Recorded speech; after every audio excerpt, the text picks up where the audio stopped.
आप सभी को मेरा नमस्कार। जैसा कि हम जानते हैं कि उत्तर प्रदेश सरकार ने घर पर ही बन जाए पाठशाला हमारी के अंतर्गत मिशन प्रेरणा ई पाठशाला फेज 4 और 5 चलाया था, उसी प्रकार उन्होंने फेज 6 भी चलाया है। तो इसका रजिस्टर कैसे बनेगा, इसके लिए आज एक कोशिश मेरी ओर से। ये आपका मिशन प्रेरणा की ई पाठशाला, क्या दायित्व थे इसमें शिक्षक के। यहाँ पर आपका घर ही बन जाए हमारी पाठशाला फेज 4। यहाँ पर आपका अपना नाम, विद्यालय का नाम, विकास क्षेत्र, जनपद, यूडाइस कोड, अध्यापक, कुल अध्यापक, इसमें कितने पुरुष महिला हैं, कुल विद्यालय में कितना नामांकन है, कितने बालक कितने बालिका, ये सब। इसके बाद यदि आपके रजिस्टर में स्थान है तो आप उसी रजिस्टर में आगे से शुरू कर सकते हैं, और यदि उस रजिस्टर में स्थान नहीं है तो आप नया रजिस्टर बना सकते हैं। तो अब हम एक नई शुरुआत कर रहे हैं। ई पाठशाला फेज 6.0, नया संकल्प फिर से ठाने, आओ पढ़कर दुनिया को जाने। तो आइए देखते हैं कि आगे क्या करना है। रीडिंग कैंपेन, एक शुरुआत पढ़ने की। रीडिंग कैंपेन जनवरी से अप्रैल तक 100 दिन का एक कोर्स चलाया गया है। सबसे पहले हमें ये जानना बहुत ज़रूरी है कि रीडिंग क्या है और इसकी क्या आवश्यकता है। तो किसी भी लिखे हुए अक्षर, शब्द या पंक्ति को पढ़कर समझ पाने की क्षमता को रीडिंग कहते हैं।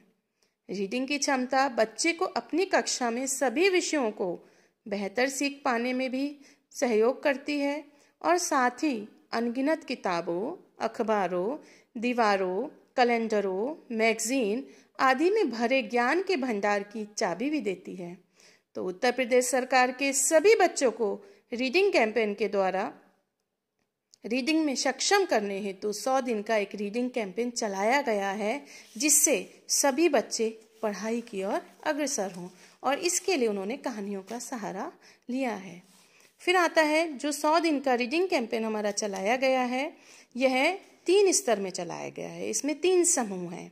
एक समूह है बाल वाटिका से कक्षा 3 तक, दूसरा समूह है कक्षा 4 से कक्षा 5 तक, और तीसरा समूह है कक्षा 6 से लेकर के कक्षा 8 तक। क्योंकि मैं उच्च प्राथमिक विद्यालय में पढ़ाती हूँ तो मेरा समूह लक्ष्य समूह 3 कक्षा 6 से कक्षा 8 तक है। इसमें यहाँ पर हमने प्रेरणा साथियों के नाम लिखे हैं, सोनम, आरती और अंजू। आपने जितने भी, क्योंकि मेरी कक्षा में 32 स्टूडेंट्स हैं तो इसलिए 3 प्रेरणा साथी इनके लिए सफिशिएंट हैं। आगे उत्तर प्रदेश में जो रीडिंग कैंपेन हेतु गतिविधियां हैं वह हमें व्हाट्सएप के माध्यम से मिल जाती हैं, उन्हीं को हमें इस पर लिखना है। तो आइए अब हम जानते हैं कि इसका रजिस्टर में किस प्रकार कॉलम बनाना है और किस तरीके से हमें लिखना है। 17 से 22 जनवरी 2022 के लिए इस सप्ताह पर जो हमारे पास आया है कार्यक्रम, उसको हमें लिखना है। सबसे पहले कॉलम में दिन और दिनांक, आप दिन लिखिएगा, उसके बाद उसी में दिनांक लिख दीजिएगा। फिर गतिविधि, क्योंकि ये उच्च प्राथमिक विद्यालय के लिए है तो यहाँ पर कक्षा 6 से लेकर के कक्षा 8 तक के समूह के लिए जो भी कार्यक्रम आए, जैसे सोमवार को सुनो कहानी एक दूजे के लिए, मंगलवार को सुनो कहानी ऊँट के अंडे, सुनो कहानी मैंगोज एवरीवेयर, गुरुवार को सुनो कहानी परेशान पहिया, शुक्रवार को सुनो कहानी टॉमी द ग्रेडी कैट, और शनिवार को सुनो कहानी मसाला चाय। अब क्योंकि इस सप्ताह तक हमारे पास कोई भी मोहल्ला क्लास चलाने का आदेश नहीं आया था तो हमारे पास शैक्षिक सामग्री प्रेषित करने का प्रकार केवल व्हाट्सएप का ही माध्यम था।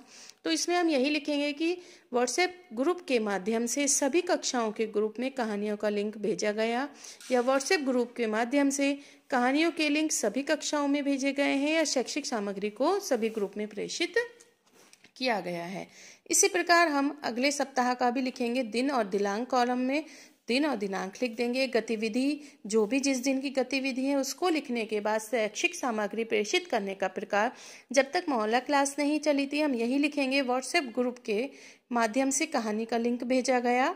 और यदि हमारी मोहल्ला क्लास जब से शुरू हुई है तब से हम लिखेंगे, पहला तो हम यही स्टेप करेंगे कि व्हाट्सएप ग्रुप के माध्यम से कहानी का लिंक भेजा गया ग्रुप में, और दूसरा मोहल्ला क्लास में चार्ट या रोल प्ले के माध्यम से बच्चों को कहानी पढ़ाई गई और उसके बाद उससे संबंधित प्रश्न उत्तर पूछे गए। इसमें आप अनेक गतिविधि करवा सकते हैं, जैसे आप चार्ट के द्वारा या पोस्टर के द्वारा बच्चों को कहानी समझा सकते हैं, जिससे बच्चे बहुत इंटरेस्ट लेकर के पढ़ते हैं।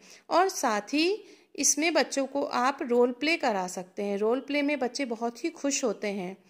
ऐसी गतिविधियों से उनकी पढ़ने के प्रति जो लगन होती है वो बढ़ती है और उनको इसका पढ़ाई का भी लाभ मिलता है। तो ये एक मेरी कोशिश।